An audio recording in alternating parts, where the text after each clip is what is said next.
এই সাউন্ড ওকে আছে কিনা একটু জানাও তো।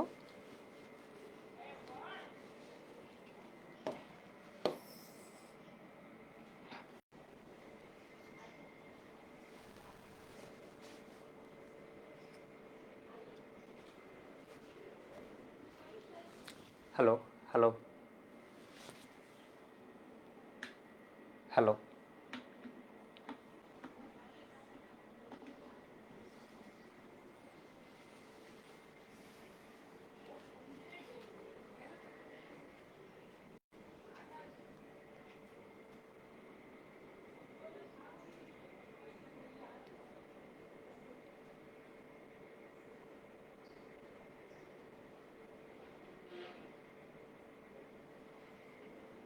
হ্যাঁ, শুরু করি আমরা।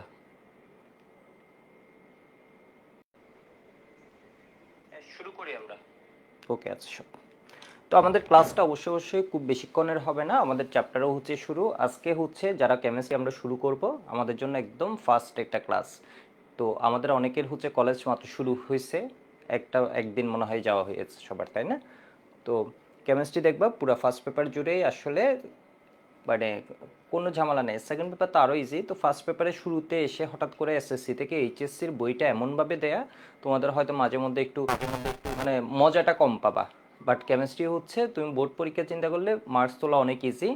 আর আমি যখন শুরু থেকে পড়াবো, আমি দেখবো হচ্ছে অ্যাডমিশনের অনেকগুলো বিষয়ে বলবো, যেগুলো হচ্ছে তোমার একাডেমিক, তোমার কলেজ পরীক্ষায় লাগবে না, তোমার বোর্ড পরীক্ষায় লাগবে না, বাট তোমার অ্যাডমিশনে গিয়ে যাতে তুমি ভালো করতে পারো ওই উদ্দেশ্যে এগুলো বলবো। তো আমি হচ্ছে মেইন বইয়ের সাথে রিলেট করে দিব সব কিছু, এবং যেখানে যেখানে বইয়ের মধ্যে এক্সট্রা যা যা লাগে ওইগুলা, কারণ একটা বইয়েতে সবগুলো ইনফরমেশন থাকে না, তো ওই সব জিনিসও আমি হচ্ছে মার্ক করে দিব। তো আমরা শুরু করে দিই। আমাদের কেমিস্ট্রি ফার্স্ট পেপারে সবাই জানো হচ্ছে কয়টা চ্যাপ্টার আছে, 5টা চ্যাপ্টার। ফার্স্টের যে চ্যাপ্টারটা এটা হচ্ছে ল্যাবরেটরির নিরাপদ ব্যবহার। আর সেকেন্ড যে চ্যাপ্টার গুণগত রসায়ন, থার্ড চ্যাপ্টারটা মৌলের পর্যাবৃত্ত ধর্ম ও রাসায়নিক বন্ধন, ফোর্থ চ্যাপ্টার রাসায়নিক পরিবর্তন, আর লাস্ট চ্যাপ্টার হচ্ছে কর্মমুখী রসায়ন। এটুকু তো সবাই জানো, তাই না? তো এখন বলো তো এর মধ্যে আসলে বড় চ্যাপ্টার আছে বা বেশি জানা লাগবে এরকম চ্যাপ্টার আছে কয়টা? আর সবাই হচ্ছে হাজারি স্যারের বইটা কিনে ফেলতে পারো। হাজারি স্যারের বই কেনার কথা কেন বলছি, অন্য একটা যে কোনো একটা বই থাকলেই হয়, হাজারি স্যারের বইটা কিনলেও এখানে হচ্ছে একটু সহজ করে লেখা, আর মেডিকেল অ্যাডমিশন টেস্টও সুবিধা পাবে। আমি মূলত হচ্ছে হাজারি স্যারটা মানে দেখানোর সময় হাজারি নাকসারির যে বইটা আছে ওইখান থেকে দেখাবো যা যা বই থেকে পড়া লাগবে। বাট এমন না যে এই জিনিসগুলো অন্য অন্য বইয়ে নেই, তা না। আবার এই বইয়ের বাইরে যেগুলো আছে ওগুলো কিন্তু আমি তোমাদের শিটে দিয়ে দিয়েছি এবং ক্লাসের মধ্যে করানো হবে। মানে এই বইয়ের বাইরে থেকে অনেক কিছুই করানো হবে। জাস্ট এই বইটা হচ্ছে একটা বই যাতে তুমি পড়ো, ওইটার জন্য বেশি পড়ার দরকার নেই, আগে একটা বই তুমি সুন্দর মতো পড়ো তাহলেই হবে। তো 5টা চ্যাপ্টারের মধ্যে ফার্স্ট চ্যাপ্টার ল্যাবরেটরির নিরাপদ ব্যবহার এবং লাস্ট চ্যাপ্টার হচ্ছে কর্মমুখী রসায়ন। এই জিনিসটা হচ্ছে তোমাদের জন্য মোটামুটি ইজি হবে। চাইলে এগুলা ধরো তুমি যদি চিন্তা করো যে না আমি 3 দিনের ভিতর 2টা চ্যাপ্টার শেষ করে রাখবো, এই 2টা চ্যাপ্টার শেষ করে রাখা যাবে। তো এটা বলার কারণ হচ্ছে এই 2টা চ্যাপ্টার একদম ইজি। তো এটা শুরুতে কেন পড়াচ্ছি না, প্রেশার কমে যেত না, এটা শুরুতে পড়াচ্ছি না এর কারণ এখান থেকে সিকিউ যদি আসে, তুমি যদি লিখো তাহলে ফুল মার্কস পাওয়ার সম্ভাবনা কম। 80% মার্কস তোলাও এগুলোতে কষ্ট হয়ে যাবে। বিষয় বুঝতে পারছো, 80% তোলা যাবে, বাট 100% মার্কস পাওয়া যাবে না এই 2টা চ্যাপ্টারে। আর বিষয় হচ্ছে এগুলো শুরুতে পড়লে তুমি হয়তো কি হবে, আগ্রহটা কম পাবে। তো আমি হচ্ছে শুরু করছি গুণগত রসায়ন থেকে।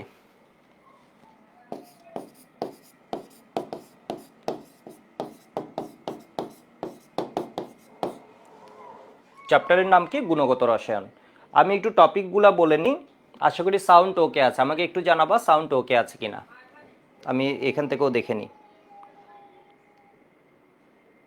নাজিফা, মশিউর, শিমুল, সবাই একটু জানাও তো সাউন্ড ওকে আছে কিনা। হাবিব বলেছে আসসালামু আলাইকুম স্যার। হ্যাঁ ওয়ালাইকুম আসসালাম। সামিনা আছে, ঐশী আছে। তো যারা আগে করেছো ক্লাসটা তারাও রিভিউ করে নিতে পারো যদি সময় থাকে। তো আমাদের টপিকগুলো আমি একটু বলে দিই। আমাদের টপিকের মধ্যে বেশ কিছু টপিকই আছে। ফার্স্টে আমি যে কয়টা টপিক কভার করব এটা হচ্ছে অ্যাটমিক মডেল রিলেটেড। তো অ্যাটমিক মডেলের মধ্যে একদম শুরুতে যে বিষয়টা আসবে এটা হচ্ছে ক্যাথোড রে টিউব এক্সপেরিমেন্ট। আশা করি আমার কথা স্পষ্ট আছে, একটু বলো তো, মুখে বলো বাসায়, এটা আর না হয় মুখে আসবে না, তোমরা মাত্র এসএসসি থেকে এইচএসসিতে আসছো, এটা একটু মুখে বলো। Cathode cathode ray tube experiment.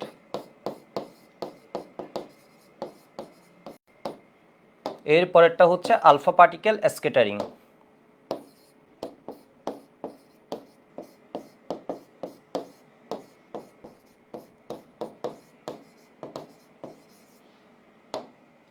এরপরে হচ্ছে রাদারফোর্ড অ্যাটমিক মডেল। টপিকগুলো একটু লিখে নিতে পারো, আমি অনেক টাইম দিব, একদম আস্তে ধীরে পড়বা, কোনো কিছু না বুঝলেও জিজ্ঞেস করতে পারবা। রাদারফোর্ড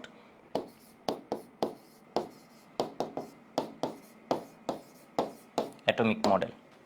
এরপরে যে টপিকটা আছে রাদারফোর্ড নিয়ে তোমরা এসএসসিতে পড়ছো না, এরপরে যেটা আছে এটা হচ্ছে bore atomic model.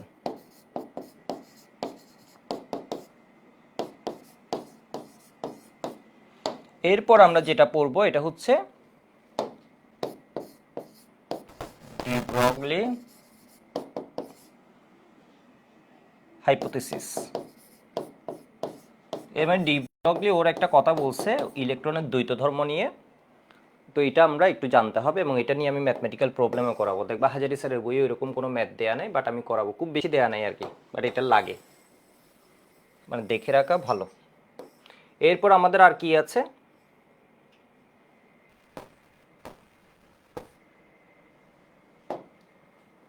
Heisenberg uncertainty principal.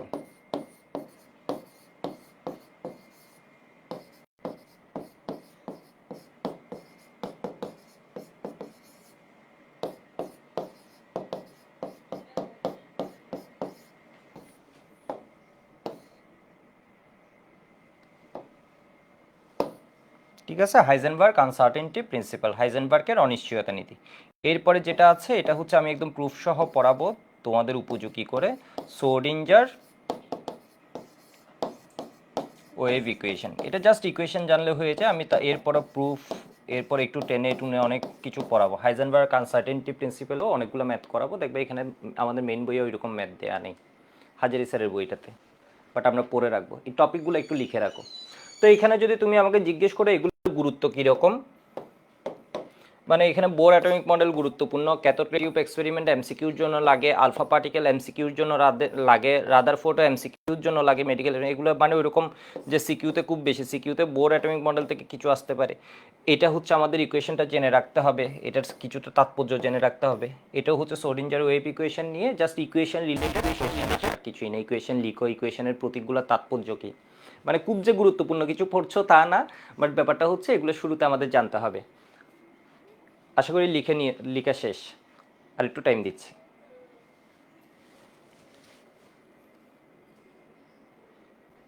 আমি সামনে ডিসপ্লেটা একটু অন করে নিই, তাহলে তোমাদের কমেন্ট দেখতে সুবিধা হবে।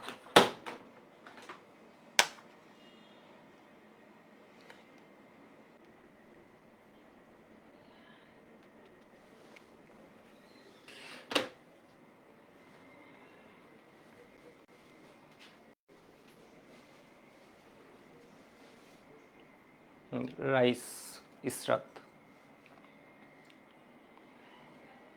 ওকে, আমরা শুরু করে দিই। ক্যাথোড রে টিউব এক্সপেরিমেন্ট নিয়ে আমাদের বইয়ে লাইন আছে শুধু একটা, ঠিক আছে, ক্যাথোড রশ্মি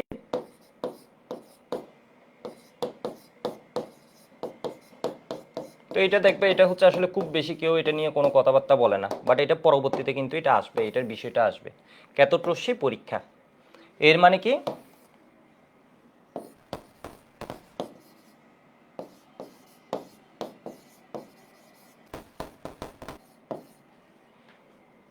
ক্যাথোড রে এক্সপেরিমেন্ট বা ক্যাথোড রে টিউব এক্সপেরিমেন্ট। কেউ কি বলতে পারবে এই শব্দটা আমাদের কেন লাগে, মানে কেউ কি বলতে পারবে এই শব্দটা একদম বইয়ের ফার্স্ট লাইনে আছে, গুণগত রসায়ন একদম ফার্স্ট লাইনে শুরু হয় এটা দিয়ে, শুধু একটা শব্দ বলছে, কেউ বলতে পারবা দেখি, কেউ কেউ বই খুলছো কিনা, একদম ফার্স্টে এই লাইনটা আছে, এই যে দেখো, এটা হচ্ছে তোমার 1897 খ্রিস্টাব্দে। আমরা ইলেকট্রনের কথা সবাই শুনছি না, একদম ছোটবেলা থেকে ইলেকট্রনের কথা শুনছি না, আমি আর একটু বড় করে নেব।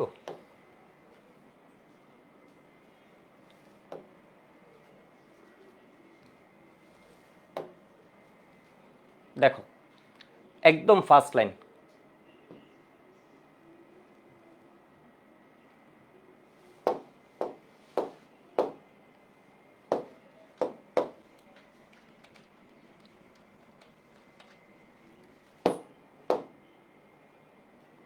এখানে দেখো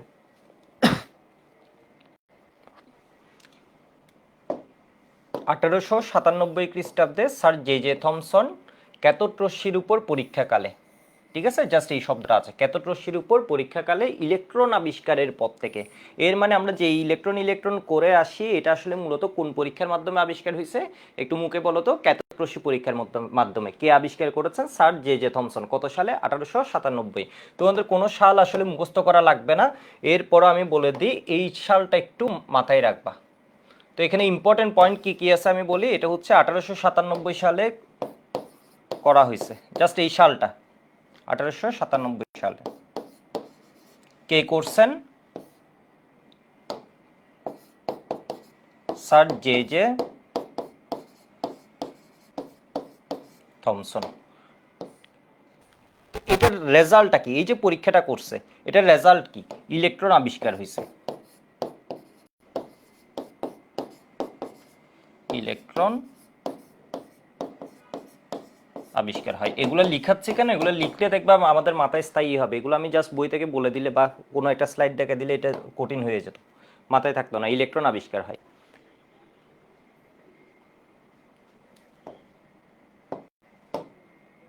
এরপর এখানে আর ইম্পর্টেন্ট পয়েন্ট কি আছে? এখানে উনি আর কি বের করছে? কেউ কি বলতে পারবে এখানে আর কি বের করছে? আমি আরেকটা পেজে লিখি, এটুকু লিখা হয়ে গেছে মনে হয়, ঠিক আছে, বা পরবর্তীতে যারা ক্লাস করবে ওরা পজ দিয়ে লিখবে এই জায়গাটা। আরেকটা জিনিস যেটা করছে এটা হচ্ছে কি E/m। একটু বাসায় মুখে বলো তো কি জিনিস বললাম? E/m আবিষ্কার করছে। এই পরীক্ষার মাধ্যমে কি হয়েছে বলো তো? E/m নামে একটা টার্ম বের হয়েছে। ই মানে কি? ই মানে হচ্ছে চার্জ অফ ইলেকট্রন, আর এম মানে হচ্ছে মাস অফ ইলেকট্রন। এর মানে ই মানে কি বলতো? E/m, E/m, E/m, E/m, E/m, E/m করছো তো, তাহলে যত বেশি তুমি একটু অ্যাক্টিভ থাকবা তত বেশি দেখবা জিনিসটা ভালো বুঝবা। হ্যাঁ, আজকে হচ্ছে লেকচার 1। তো বাসে একটু মুখে বলো E/m। ই মানে কি? চার্জ অফ ইলেকট্রন, ইলেকট্রনের চার্জ। অনেকদিন পর আবার ইলেকট্রনের ভর অনলাইনে ক্লাস নিচ্ছি, মানে মাঝে প্রায় কত 15-20 দিন মনে হয় গ্যাপ গেছে। এমনিতে তো প্রচুর ক্লাস নিতে। তাহলে ই মানে কি? ই মানে হচ্ছে চার্জ অফ ইলেকট্রন,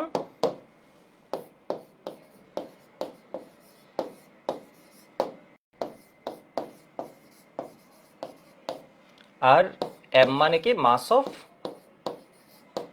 ইলেকট্রন। তাহলে স্যার জে থমসন কত সালে? 1897 সালে কি আবিষ্কার হয়েছে? ইলেকট্রন আবিষ্কার হয়েছে। আর কি পাওয়া গেছে এই পরীক্ষার মাধ্যমে? এটা হাজারি স্যারের বইয়ে এখানে দেয়া নাই, দেয়া আছে। E/m পাওয়া গেছে। E/m এর মান কত? এটা হচ্ছে অ্যাডমিশনে যদি কঠিন কোয়েশ্চেন করে বা বোর্ড পরীক্ষায় যদি চিন্তা করে যে তোমাকে ঝামেলায় ফেলবে তখন দিবে। আমি লিখে দিচ্ছি, E/m এর মান হচ্ছে 1.76 ইন্টু 10⁸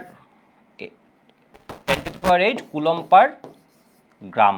তাহলে এটারে যদি কেজিতে নিই কত হয় দেখো তো? -1.76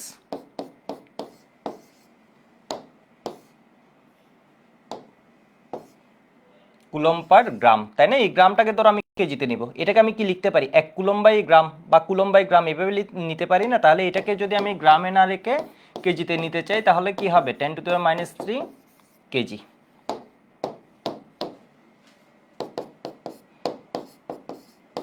সেভেন সিক্স ইন্টু 10⁻11 কুলম পার কেজি, ঠিক আছে? তাহলে E/m এর মান পাওয়া গেছে। এই মানটা আমাদের কি করতে হবে? মনে রাখতে হবে। E/m সমান সমান কি? -1.76 ইন্টু 10⁸ কুলম পার গ্রাম।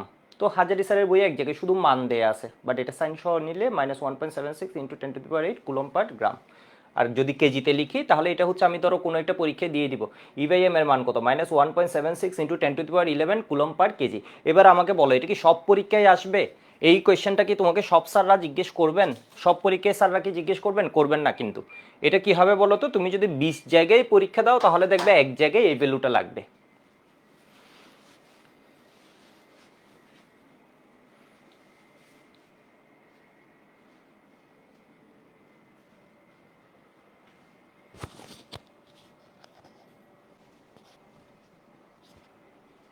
কিছুক্ষণ পর পর যদি সাউন্ড প্রবলেম করে, এটা হচ্ছে ওই যে মাইকে মাঝে মধ্যে হয়, এটার আসলে আমরা এখন মানে আমাদের টিম থেকে এটার এখন মাঝে মধ্যে হয়, মানে এটা আপডেট কোনো একটা ইস্যু হতে পারে,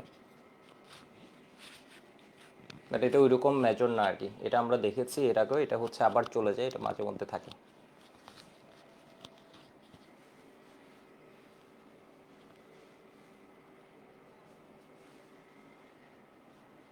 ওকে, এটুক হয়েছে মনে হয়। আমাদের কিন্তু দ্রুত আগাতে হবে, খুব বেশি স্লো আগানো যাবে না। এবার আমাকে বলো তো দেখি, এটা কে কে পারো, ইলেকট্রনের চার্জ কত? ইলেকট্রনের চার্জ কত? ইলেকট্রনের চার্জ, এটা তো সবাই পারো। ইলেকট্রনের চার্জ কত বলো তো? ইলেকট্রনের চার্জ হচ্ছে -1.6 ইন্টু 10⁻19 কুলম। গুড, এটা মোটামুটি সবাই পারো, -1.6 ইন্টু 10⁻91 কুলম। এইবার ইলেকট্রনের ভর কত, এটুকু একটু বলো। ইলেকট্রনের চার্জ তো পাওয়া গেছে, এরপর ইলেকট্রনের ভর, আমি এটারে কপি করে আনি, এই যে দেখো ইলেকট্রনের ভর কত হবে, এই দেখি বলো বলো, এগুলো একদম ছোট জিনিস। ইলেকট্রনের ভর m সমান সমান হবে -9, মাইনাস বলছি, ভর কেন মাইনাস হবে এখানে, 9.1 ইন্টু 10⁻28 গ্রাম, এর মানে 9.1 ইন্টু 10⁻31 কেজি। এবার তোমরা আমাকে বলো, এই ইলেকট্রনের চার্জটা কে নির্ণয় করেন? ইলেকট্রনের চার্জ এটা বের করছে কে? এইটুকু আমরা এসএসসিতে শুনছি না, ইলেকট্রন চার্জ হচ্ছে -1.6 ইন্টু 10⁻19 কুলম। দেখি এটা কে বলতে পারো? এটা হচ্ছে ইলেকট্রনের চার্জটা কে নির্ণয় করেন, মানে এটা যে এত, এটা কে বুঝছে, এটা বেরটা করছে কে? তাসমিয়া বলছে স্যার আগে স্লাইডটা আবার দেন প্লিজ। ওকে, দিলাম। মানে ইলেকট্রন চার্জ যে এত, এটা কোন মানে কোনো কিছু একটার মাধ্যমে তো বের হয়েছে, কিসের মাধ্যমে বের হয়েছে? ঠিক আছে, এটা যে পরীক্ষার মাধ্যমে ইলেকট্রনের চার্জ বের হয়েছে ওইটাকে বলা হয় অয়েল ড্রপ এক্সপেরিমেন্ট। ঠিক আছে, এটা পরীক্ষার মধ্যে দিয়ে দিতে পারে। ইলেকট্রনের চার্জ বের হয়েছে কিসের মাধ্যমে? আজকের ক্লাসে দেখবো অনেকগুলো এমসিকিউ শিখবা, খুব ছোট একটা ক্লাস হবে, সবগুলা ক্লাসে খুব ছোট রাখবো, যেগুলো হচ্ছে আমি অনলাইনে নিচ্ছি। তো এটা কি কোন পরীক্ষার মাধ্যমে বলো তো ইলেকট্রনের চার্জ নির্ণয় হয়? এই মান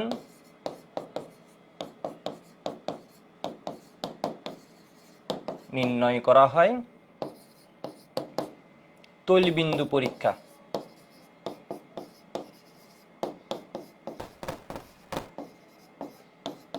পরীক্ষার মাধ্যমে অন্য কালার দিয়ে লিখে রাখবা, ব্লু বা কিছু একটা দিয়ে, যাতে মার্ক করা যায় তৈলবিন্দু পরীক্ষার মাধ্যমে।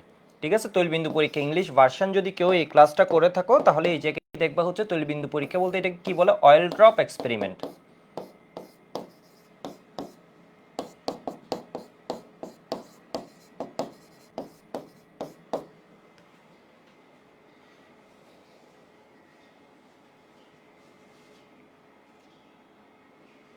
ঠিক আছে, অয়েল ড্রপ এক্সপেরিমেন্ট। এইবার এটাকে আর কোনোভাবে এই চার্জের মান নির্ণয় করা যায়? তোমরা আরেক জায়গায় যখন যাবা, আমি আরেক জায়গায় বলবো, তোমরা বইয়ের মধ্যে পাবা, এটা হচ্ছে তড়িৎ বিশ্লেষণে যখন ফ্যারাডের ইকুয়েশনটা আসে, ফ্যারাডের সূত্রটা আসে, ওইখান থেকেও আমরা এই চার্জের মানের বের করতে পারবো। বিষয় বুঝতে পারছো? তড়িৎ বিশ্লেষণের ক্ষেত্রে তোমার ফ্যারাডের সূত্র যখন আসবে, তড়িৎ বিশ্লেষণ শব্দটা তোমরা একটু একটু শুনছো না, আমার মনে হয় একটু কঠিন লাগছে তোমাদের শুরুতে, না অত কঠিনও লাগছে না। তো তখন হচ্ছে দেখবা হচ্ছে কি, বা আমি কিছু এক্সট্রা ইনফরমেশন দেওয়ার চেষ্টা করবো আর কি। ফ্যারাডের তড়িৎ বিশ্লেষণ সংক্রান্ত পরীক্ষার মাধ্যমে আমরা কি করতে পারি বলতো, ইলেকট্রনের চার্জ নির্ণয় করতে পারি। এবার আমাকে বলো ইলেকট্রনের ভর কিভাবে নির্ণয় হয়েছে? তাইলে তোমাকে ধরো খ নাম্বার কোয়েশ্চেনে বা বুয়েট দিয়ে দিল, বুয়েট দিল, অথবা কোনো একটা টিচার্স স্যার হচ্ছে জিজ্ঞেস করলেন হচ্ছে ইলেকট্রনের ভর কিভাবে নির্ণয় করা হয়েছে, ইলেকট্রনের ভর কিভাবে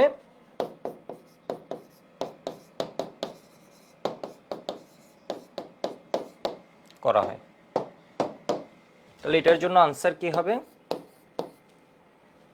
দেখো আনসার হচ্ছে, দেখো তৈলবিন্দু পরীক্ষার মাধ্যমে, তৈলবিন্দু পরীক্ষা হতে ইলেকট্রনের চার্জ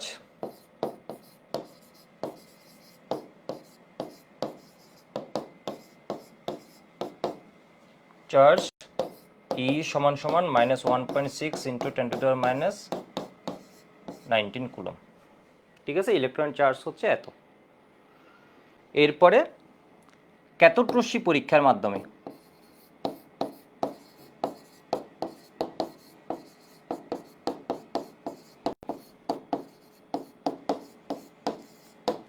E/m, ঠিক আছে, মুখে বলো E/m। পরীক্ষার মাধ্যমে আমরা কি পাই? E/m। ই মানে হচ্ছে চার্জ, এম মানে হচ্ছে কি মাস, মানে এটা হচ্ছে চার্জ আর এটা হচ্ছে কি ভর।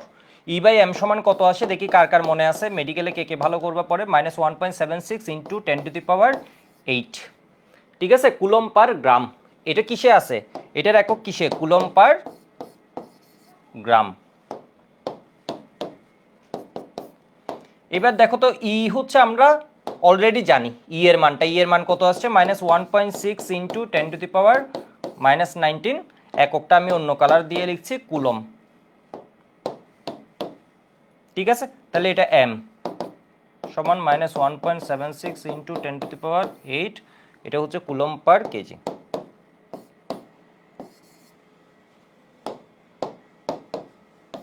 কুলম কুলম নাই হয়ে গেল। তাহলে দেখো তো এখান থেকে যদি তুমি এম হিসেব করো তাহলে এটা পাবা হচ্ছে মানে অ্যাপ্রক্সিমেট আর কি, এটা আমি অ্যাপ্রক্সিমেট দিচ্ছি 9.1 ইন্টু 10⁻28 গ্রাম। এটুকু একটু লিখে রাখো তো, এটা কখনো কোয়েশ্চেন আসবে না, সত্যি কথা বলতে এটা আসবে না এইভাবে। যদি বুয়েটে আসে যে ইলেকট্রনের ভর কিভাবে নির্ণয় করা হয়, তাহলে ইলেকট্রনের ভর কোনো পরীক্ষা থেকে নির্ণয় করার দরকার হচ্ছে না। তৈলবিন্দু পরীক্ষা হতে দেখো মুখে একটু বলো কয়টা পরীক্ষা শিখছো? তৈলবিন্দু পরীক্ষা, ক্যাথোড রশ্মি পরীক্ষা দুইটা, তৈলবিন্দু পরীক্ষা, ক্যাথোড রশ্মি পরীক্ষা, তৈলবিন্দু পরীক্ষা, ক্যাথোড রশ্মি পরীক্ষা, তৈলবিন্দু পরীক্ষা, মুখে বলো ক্যাথোড রশ্মি পরীক্ষা। তৈলবিন্দু পরীক্ষা হতে কি পাইছো? ইলেকট্রনের চার্জ। কারণ তোমরা এখনো ছোট, তো যত মুখে বলবা তত দেখবা জিনিসগুলো স্পষ্ট হবে। তাহলে ই সমান কত আসছে? -1.6 ইন্টু 10⁻19 কুলম। আর ক্যাথোড রশ্মি পরীক্ষা হতে E/m এর মান কত পাইছো? -1.76 ইন্টু 10⁸8। এই মানটা আমি মিনিমাম সামনের ক্লাসগুলোতে 10 বার জিজ্ঞেস করবো। -1.76 ইন্টু 10⁸8 কুলম পার গ্রাম। তাহলে ই এর মান জানো, E/m টোটালটার মান জানো, তাহলে এখান থেকে এম এর মান পাবা, অবশ্যই পাবা। তাহলে এটা একটু সুন্দর মতো লিখে রাখো তো। এটা অনেক ভালো ভালো স্টুডেন্টকে জিজ্ঞেস করলে ইলেকট্রনের ভর কোথা থেকে পাইছি, ও হচ্ছে মানে চমকাই ওটা কি কোথা থেকে পাইছি, ইলেকট্রনের চার্জ কোথা থেকে পাইছি, তৈলবিন্দু পরীক্ষার মাধ্যমে। আবার কই থেকে বলো তো? তড়িৎ বিশ্লেষণে ফ্যারাডের সূত্র থেকেও আমরা এটা পাই।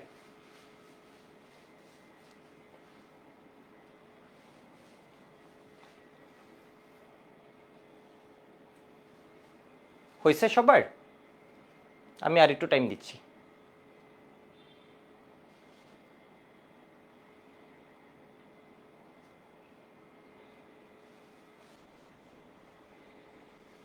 এটা কি সিম্বল? এটার মানে হচ্ছে আনুমানিক। ঠিক আছে, এটা দিয়ে আমি বুঝালাম হচ্ছে অ্যাপ্রক্সিমেট, মানে একটা সমানের মধ্যে এরকম দিয়ে আমি বুঝালাম হচ্ছে অ্যাপ্রক্সিমেট এত। এটা ধরো 9.90 সামথিং আসতে পারে, 909 এরকমও আসতে পারে।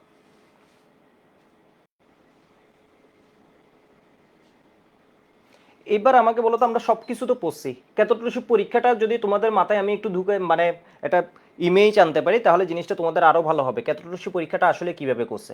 ক্যাথোড রশ্মি পরীক্ষাটা করছে হচ্ছে এরকম একটা চিত্র আঁকছি। ঠিক আছে, এখানে হচ্ছে দুইটা প্লেট আঁকছি। আমরা ছোটবেলায় এর মানে এসএসসিতে পড়ছি না, অ্যানোড ক্যাথোড, এরকম একটা জিনিস আমরা শিখছি না, ক্যাথোড অ্যানোড। তো এটার আমি দিলাম হচ্ছে ক্যাথোড। ঠিক আছে, এটাকে আমি দিছি হচ্ছে অ্যানোড। তো এখানে দুইটা প্লেট আছে, প্লেটগুলোর কাজ কি? আমি প্লেটগুলোকে করলাম কি, এখানে আমি হাই ভোল্টেজ অ্যাপ্লাই করলাম। ঠিক আছে, এই প্লেটগুলোকে আমি কি করলাম বলতো? হাই ভোল্টেজ অ্যাপ্লাই করলাম। কেমন হাই ভোল্টেজ? এটা ধরো মেডিকেল অ্যাডমিশন টেস্টে কখনো হচ্ছে 10,000 ভোল্ট টু অ্যাবাভ, মানে অ্যারাউন্ড কি হয় বলতো? অ্যাপ্রক্সিমেট হাই ভোল্টেজ, বেশ হাই ভোল্টেজ অ্যাপ্লাই করলাম। তখন দেখা যায় এটা হচ্ছে একটা ভ্যাকুয়াম টিউব, এর মধ্যে এই জায়গায় কিছু রে নির্গত হচ্ছে, এই জায়গায় কিছু কি হচ্ছে বলতো? রে নির্গত হচ্ছে। দেখছো বইয়ে কিন্তু আমাদের এটা চিত্র দেয়া নাই, মানে সব আমি জানি না অন্যান্য স্যারের বইয়ে দেওয়া থাকতে পারে, এটা বাইরের অনেক বইয়ে এটা দেয়া আছে, এটা এরকম কিছু না। বিষয় বুঝছো? এটা হচ্ছে খুব নর্মাল একটা জিনিস। তো এটা হচ্ছে কি বলতো? ক্যাথোড হতে অ্যানোডের দিকে কি হচ্ছে, আমরা দেখবো একটা ফ্লো। এই ফ্লোয়ের মধ্যে আমরা একটা কাজ করলাম। আমি যদি এখানে দেখো খুব মজার একটা কাজ করছি, আমি যদি এখানে কি হবে বলতো? এখানে যদি আমি কি দিই প্লাস দিই, এখানে ধরো মাইনাস, এর মানে আমি একটা ভোল্টেজ দিলাম প্লাস, এদিকে দিলাম মাইনাস, তখন দেখা যায় এই রশ্মিটা কি হচ্ছে? প্লাসের দিকে বেঁকে যাচ্ছে, প্লাসের দিকে এটা বেঁকে যাচ্ছে। বিষয় বুঝতে পারছো? এর মানে এটা কি বলতো, এটা প্লাসের দিকে আকৃষ্ট হচ্ছে, এর মানে এই জিনিসটা কি ছিল, এই ফ্লোটা কাজ ছিল, তোমার ইলেকট্রনের ছিল। সেই জন্য ক্যাথোড রশ্মি কি, ক্যাথোড রশ্মি হচ্ছে নাথিং বাট ইলেকট্রন। ক্যাথোড রশ্মি কি বলতো, মুখে বলো, ক্যাথোড রশ্মি কি, ক্যাথোড রশ্মি কিছুই না ইলেকট্রনের প্রবাহ ছাড়া। এর মানে ক্যাথোড রশ্মি হচ্ছে মূলত ইলেকট্রনের প্রবাহ। কখন সৃষ্টি হয়, ভ্যাকুয়াম টিউবে উচ্চ বিভব পার্থক্য, উচ্চ ভোল্টেজে, এর মানে উচ্চ বিভব পার্থক্যে ক্যাথোড হতে অ্যানোডের দিকে এক ধরনের প্রবাহ পাওয়া যায়, যাকে ক্যাথোড, যা ঋণাত্মক চার্জ যুক্ত, একে ক্যাথোড রশ্মি বলে। তাহলে কি হয়েছে বলতো, পরীক্ষাটা উচ্চ বিভব পার্থক্য আমি লিখে দিচ্ছি, ঠিক আছে, উচ্চ বিভব পার্থক্যে ক্যাথোড হতে অ্যানোডের দিকে একটি প্রবাহ পাওয়া যায়, ইলেকট্রনের প্রবাহ পাওয়া যায়, একে ক্যাথোড রশ্মি বলে। তাহলে ধরো পরীক্ষায় কোয়েশ্চেন আসলো, এই চিত্রটা আমি তোমাদের দেখাচ্ছি, একটু ওয়েট করো। পরীক্ষায় কোয়েশ্চেন আসলো ক্যাথোড রশ্মি কি, ক নাম্বারের কোয়েশ্চেনে, মানে 1 নাম্বার দিয়ে এই কোয়েশ্চেনটা আসবে, ক্যাথোড রশ্মি কি।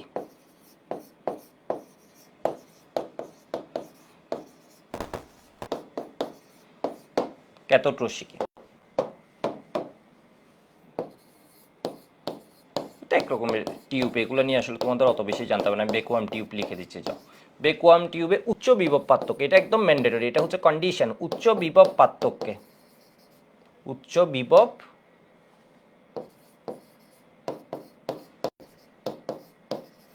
পার্থক্যে ক্যাথোড হতে, ঠিক আছে, কার থেকে, ক্যাথোড রশ্মি কার থেকে যায়, ক্যাথোড থেকে যায়, ক্যাথোড হতে অ্যানোডের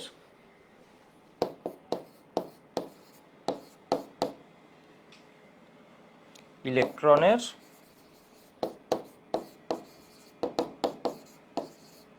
প্রবাহ সৃষ্টি হয়।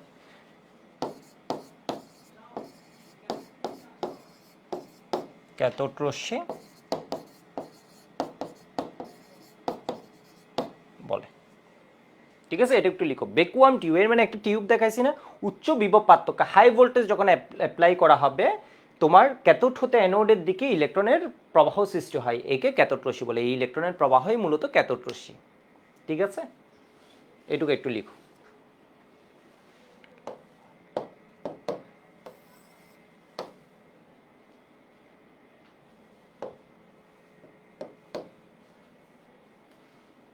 তো আমি একটা বিষয় একটু তোমাদের দেখাই, এটুকু হয়েছে মনে হয়। আচ্ছা, তোমাদের যদি বুয়েট দ্বারা জিজ্ঞেস করে বসলো, বোর্ড পরীক্ষায় জিজ্ঞেস করবে না সাধারণত, ক্যাথোড রশ্মি তড়িৎ ক্ষেত্র দ্বারা বিক্ষিপ্ত হয় কিনা, ক্যাথোড রশ্মি তড়িৎ তড়িৎ ক্ষেত্র দ্বারা, মানে এটা কি প্রভাবিত হয় কিনা, ক্যাথোড রশ্মি তড়িৎ ক্ষেত্র দ্বারা প্রভাবিত হয়। কেন, তড়িৎ ক্ষেত্রের মধ্যে কি আছে, প্লাস মাইনাস আছে, এর মধ্যে কি আছে, নেগেটিভ আছে, এর মানে এই প্লাসের দিকে যাবে।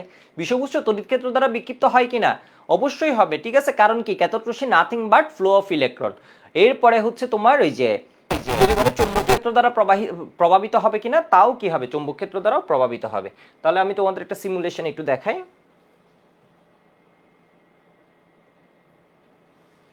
এটা দেখো, ঠিক আছে, এই যে দেখো এখানে একটা ফ্লো, এই ফ্লোটাই হচ্ছে তোমার কি বলতো, তোমার ক্যাথোড রশ্মি, এই যে দেখো। এখন এখানে কি দিলাম, প্লাস দেওয়া হয়েছে, এই যে প্লাস, তাহলে এটা হচ্ছে কি নেগেটিভলি চার্জড একটা পার্টিকেল, তাহলে এটা কার দিকে বিক্ষিপ্ত হচ্ছে, এটা ডিফ্লেক্ট হচ্ছে তোমার কার দিকে, পজিটিভের দিকে। তো আমি একটা ভিডিও দেখাই, তাহলে তোমাদের বিষয়টা হচ্ছে, ইউনিভার্সিটি অফ ফ্লোরিডার একটা ভিডিও আছে, দেখো, তখন তোমাদের বিষয়টা আরো স্পষ্ট হবে।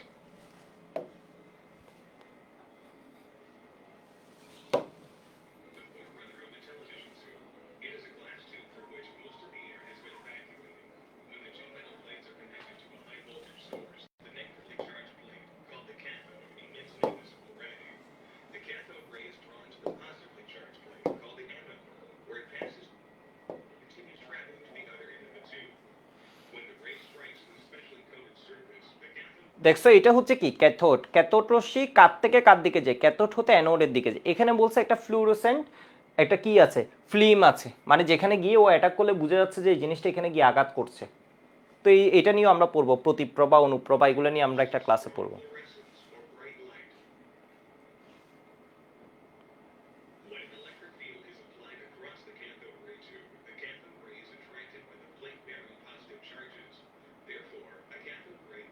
এখানে কি লেখা, হাই ভোল্টেজ, ইলেকট্রিক ফিল্ড দ্বারা প্রভাবিত হবে, হবে।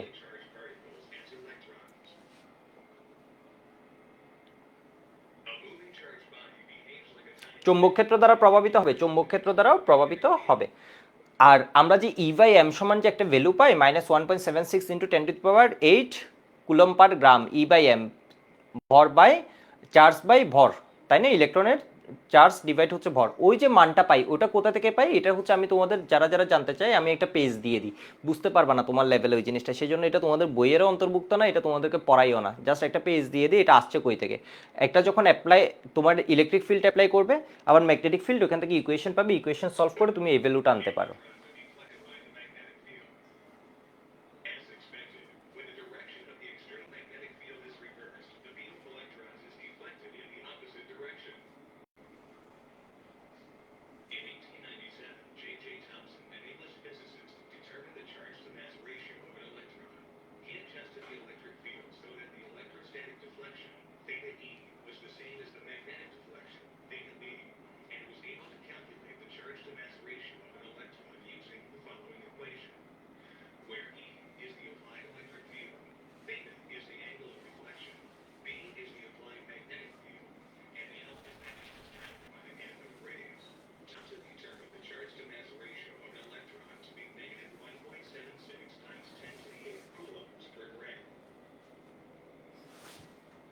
বুঝতে পারছো? এই যে ভ্যালুটা আমি লাস্টে দেখেছি, এই যে দেখো, চার্জ টু মাস রেশিও -1.76 × 10⁸ কুলম পার গ্রাম।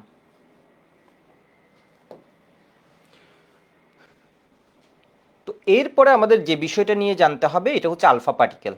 কেন? এর কারণ হচ্ছে দেখো, এরপরে যেটা ক্যাথোড রশ্মি নিয়ে তো আমাদের একটা শুধু শব্দ আছে, এরপরে যে মডেলটা আসবে, মানে যে মডেলটা আমাদের মোটামুটি একটু গুরুত্ব নিয়ে পড়তে হবে, এটা হচ্ছে রাদারফোর্ড অ্যাটমিক মডেল। এটা তোমরা পারো। রাদারফোর্ড অ্যাটমিক মডেলের কনসেপ্টটা আসছে Rutherford alpha particle scattering test, alpha particle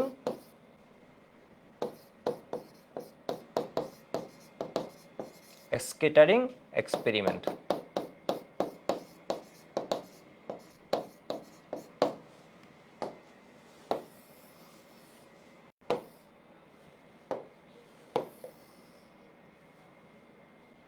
ঠিক আছে, স্ক্যাটারিং এক্সপেরিমেন্ট। তাহলে এটা কি হবে? এটা কি আজকে পড়াবো কিনা চিন্তা করছি। আলফা কণা বিচ্ছুরণ পরীক্ষা, আলফা কণা বিচ্ছুরণ পরীক্ষা।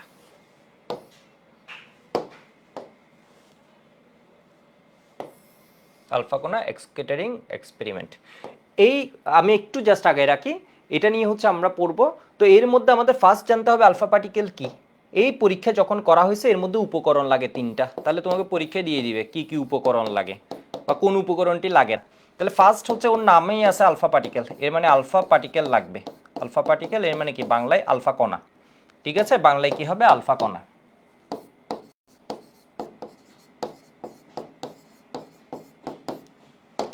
2 নম্বরে লাগবে হচ্ছে আমাদের একটা গোল্ড ফয়েল। এর মানে কোন অ্যাটম, কোন একটা অ্যাটমকে তো আমাদের টার্গেট করতে হবে, তো এখানে গোল্ড হচ্ছে একটা ভালো অপশন। তো গোল্ড ফয়েল যেটার হচ্ছে থিকনেস আমাদের মেডিকেল অ্যাডমিশন টেস্টে আসে বা বিভিন্ন রকম বোর্ড পরীক্ষায় দিয়ে দেয়, যেটা পুরুত্ব হচ্ছে পুরুত্ব থিকনেস। হাজারি স্যারের আগের বই কারো যদি থাকে তাহলে দেখবো হচ্ছে 3টা 0, বাট নতুন বইয়ে দেখবো হচ্ছে এটা কি আছে বলতো, 4টা 0, এরপর হচ্ছে কি 4 সেন্টিমিটার।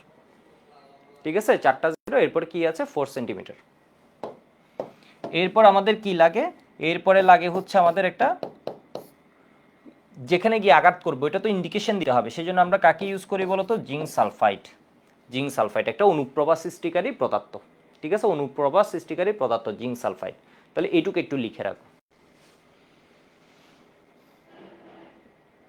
ঠিক আছে, এইটুকু একটু লিখে রাখো। যেমন আমরা যদি বইয়ে দেখি,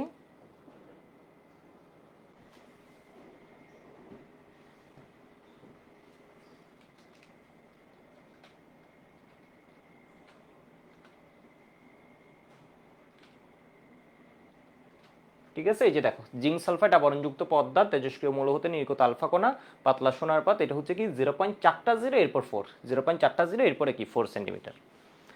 তো বুঝতে পারছো মনে হয়? আমার মনে হয় আজকের ক্লাসটা আমরা ছোট এইটুকুই রাখি, যেহেতু ফার্স্ট ক্লাস। এরপর হচ্ছে কালকে আবার ক্লাস নিব। ঠিক আছে, কালকে আবার ক্লাস নেওয়ার ইচ্ছে আছে, কালকে অবশ্য আমার রাতে একটা ক্লাস আছে, সকালেও একটা ক্লাস আছে, দেখি আমি একটু টাইমটা তোমাদের জানাই দিব। সামিন বলেছে দাদা আরেকবার বলেন কি লিখছেন। এটা এটা এটা লিখছি হচ্ছে আলফা পার্টিকেল, আলফা কণা বিচ্ছুরণ পরীক্ষা, alpha particle scattering experiment, alpha particle scattering experiment. এরপরে এইটা লিখছি হচ্ছে উপকরণ, মানে এই পরীক্ষায় কি কি লাগে, মানে এই জিনিসটা করতে তোমার কি কি উপকরণ লাগবে। একে লাগবে হচ্ছে আলফা কণা, দুইয়ে লাগবে হচ্ছে গোল্ড ফয়েল, এর মানে একটা সোনার পাত। গোল্ড ফয়েল মানে কি বলতো, সোনার পাত। এরপরে হচ্ছে কি বলতো, জিঙ্ক সালফাইডের একটা পর্দা লাগবে, মানে ওই পর্দায় তোমার বোঝা যাবে যে কেউ অ্যাটাক করতেছে কি করতেছে না। এটা বিষয় বুঝতে পারছো? তাহলে আজকে এইটুকুই থাকুক। ক্লাস নোটটা আমি ক্লাসের সাথে দিয়ে দিচ্ছি। আচ্ছা, হাবিব বলেছে স্যার গোল্ড ফয়েলটাতে কি একটা অ্যাটম ছিল? না, গোল্ড ফয়েলটাতে একটা অ্যাটম কিভাবে থাকবে বলো আমাকে। একটা অ্যাটম অনেক ছোট না? একটা অ্যাটমকে কি আমরা এভাবে রাখতে পারি কোথাও? মানে একটা অ্যাটম কি হবে, অনেক ছোট একটা জিনিস, একটা অ্যাটমকে কি আমরা রাখতে পারি কখনো এভাবে? তো একটা অ্যাটমের উপর আমরা হয়তো এমনি অ্যানালাইসিস করতে পারি, বাট গোল্ড ফয়েলই ছিল। একটা অ্যাটম দিয়ে কি একটা পাত হবে? একটা পাতে তো হচ্ছে এখানে লাখ লাখ কোটি কোটি অ্যাটম আছে। আর কারো কোনো কোয়েশ্চেন আছে?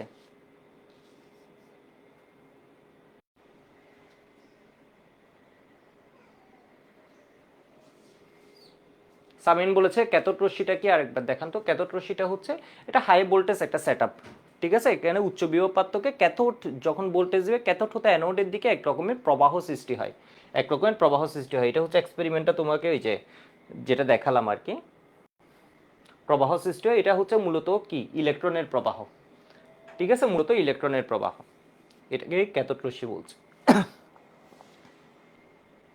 বুঝতে পারছো মনে হয়?